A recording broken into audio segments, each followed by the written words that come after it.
Our full-day Queenstown Explorer tour is the way to experience the full length and history of the railway line and to see the historic mining centre of Queenstown.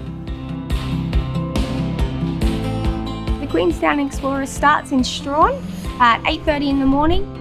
We run along the shores of Macquarie Harbour before turning up the King River and passing some now deserted settlements like TasVacations, which around 1900 was one of the busiest ports in Tasmania. At Lower Landing, the train stops for around 20 minutes, which is plenty of time for a leg stretch down to the bank of the King River and to sample some of the native honey produced in hives located near this remote station. The line crosses the King River several times, so look out for the bridges as we tell some of the stories of the railway's history. We pause at Double Barrel halfway to Queenstown, long enough to enjoy the delightful short walk through the rainforest. Look out for some hue and pine and other Tasmanian species.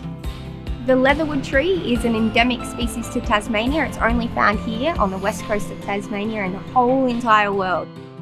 The railway climbs out of Double Barrel using the apt rack and pinion system, one of the few surviving examples anywhere in the world.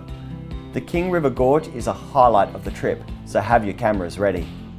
After stops at Rynadina and a chance to pan for gold at Lynchford, the train arrives at Queenstown Station in time for lunch at Tracks Cafe.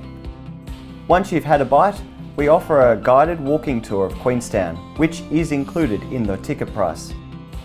Back on board, we begin the return journey while telling more tales of the West Coast before arriving back in Strahan at 5:30 p.m.